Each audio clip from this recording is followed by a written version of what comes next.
बच्चों, हमने आपको मनुष्य के हृदय की आंतरिक संरचना का डायग्राम बनाने को दिया था कि आप लोग इसको अपनी कॉपी बना लें। अब मैं आपको समझाऊंगा कि इसको आपको याद कैसे करना है। ठीक है, हम इसको एक रफली वे में बना लेते हैं। इस प्रकार से समझने के लिए हमारे इसमें 4 बेस्म होते हैं हृदय के, जिसमें से 2 आलिंद, यहाँ पर हम आलिंद लिख सकते हैं। इस ऊपर वाले दोनों आलिंद हो जाएंगे और ये हमारा निलय हो जाएगा। निलय, निलय। ठीक है, अब हमें सबसे पहले याद रखना होगा कि कौन सा दायां भाग होगा और कौन सा बायां भाग। अगर हम कॉपी के इस प्रकार से हम कोई भी डायग्राम बना रहे हैं, कोई भी चित्र बना रहे हैं, तो हमारा जो सीधा हाथ है, ये दायां हाथ है ना, तो इसका जस्ट अपोजिट कर दिए, यानी ये वाला भाग हमारा कौन सा हो जाएगा, बायां। तो ये हो जाएगा बायां आलिंद और एक हो जाएगा दायां आलिंद। ठीक है, इसी प्रकार से ये दायां निलय और ये बायां निलय। एक क्वेश्चन आता है कि हृदय के कौन से भाग में अशुद्ध रक्त बहता है, हृदय के कौन से भाग में शुद्ध रक्त बहता है। अभी आप इसी से बताएंगे कि कौन से भाग में, अपने आप पता चल जाएगा कि कौन से भाग में शुद्ध रक्त रहेगा और कौन से भाग में अशुद्ध रक्त रहेगा। हृदय के दाएं आलिंद में 3 शिराएं होती हैं, 2 अग्रशिरा और 1 पश्च शिरा। मैं इसलिए इसको पीछे से कर रहा हूं। ये कौन सी है, आगे वाली, ये अग्रशिरा है, अग्रशिरा, और ये पश्च शिरा, पश्च शिरा।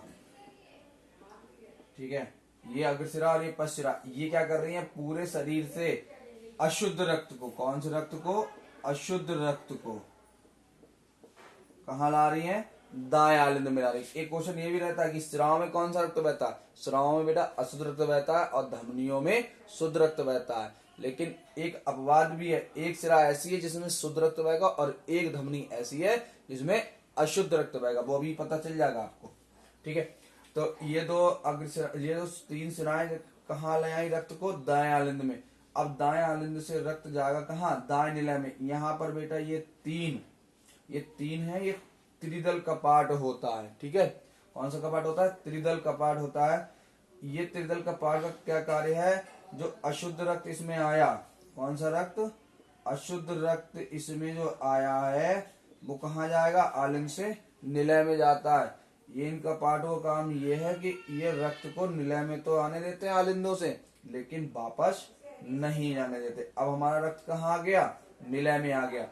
अब निलय से रक्त जो है यहाँ से कहाँ जाता है, ये हम अगर फेफड़े दिखा दें आपको, फेफड़े, रक्त हमारा फेफड़ों में जाता है। ये इस प्रकार से, ये इस प्रकार से जब रक्त निकलेगा यहाँ से, तो ये है हमारी पल्मोनरी धमनी, पल्मोनरी धमनी, इसको हम फुफ्फुस धमनी बोलते हैं।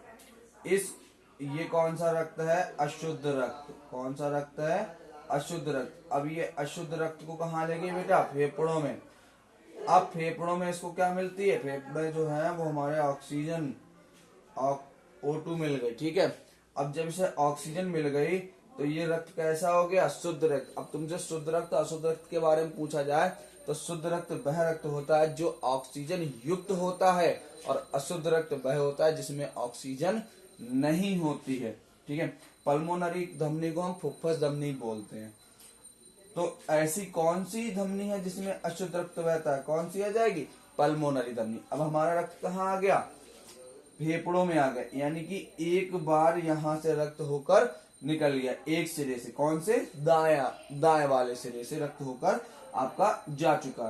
कौन सा रक्त था, कौन सा, कैसा था रक्त, अशुद्ध रक्त था। तो हृदय के कौन से भाग में अशुद्ध रक्त बहेगा, दाएं वाले भाग में। ठीक है, अब फेफड़ों से पुनः रक्त जाएगा कहाँ, ये बाएं वाले आलिंद में। कौन से वाले में, बाएं वाले आलिंद में। ठीक है, ये जो रक्त गया, हृदय के अंदर रक्त को ले जाने का कार्य केवल सिराएं ही करती हैं।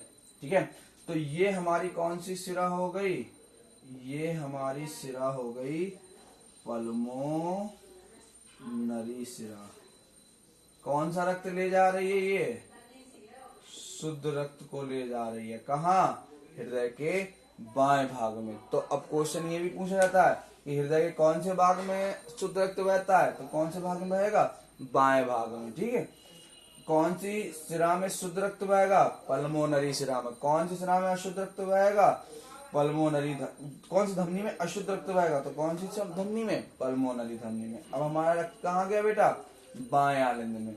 बाएं आलिंद में रक्त आने के बाद यहाँ पर बेटा द्विदल कपाट होते हैं। कितने? द्विदल कपाट होते हैं। इन कपाटों से रक्त कहाँ आता है? बाएं आलिंद से बाएं निलय में आता है। बाएं निलय और आलिंदों का कार्य वही होगा जो इधर वाले आलिंदों का था। ठीक है, तो कपाटों का था। तो यहाँ पर ये कपाट जो है वो रक्त को निलय में आने देते हैं, लेकिन निलय से वापस नहीं जाने देते। ठीक है, अब यहाँ पर भी ये जो यहाँ पर है, यहाँ पर भी बेटा कपाट होता है, जिसको हम अर्धचंद्राकार कपाट बोलते हैं। अर्धचंद्राकार कपाट बोलते हैं, जो यहाँ पर एक कपाट होता है। इस अर्धचंद्राकार कपाट का जो कार्य है, ये निलय से रक्त को धमनी में तो आने देता है, लेकिन वापस नहीं है। हर जहां पर जो कपाट है उनका कार्य यही है कि वो वापस रक्त को अंदर नहीं जाने देते, बाहर निकाल देते हैं। ठीक है, और यहाँ पर कैरोटिक सिस्टमैटिक महाचाप के द्वारा यहाँ से रक्त जो है धमनियों के द्वारा पूरे शरीर में फैल जाता है। तो ये हृदय की संरचना का एक सिंपल भाषा में हमने आपको समझाने का कार्य किया है।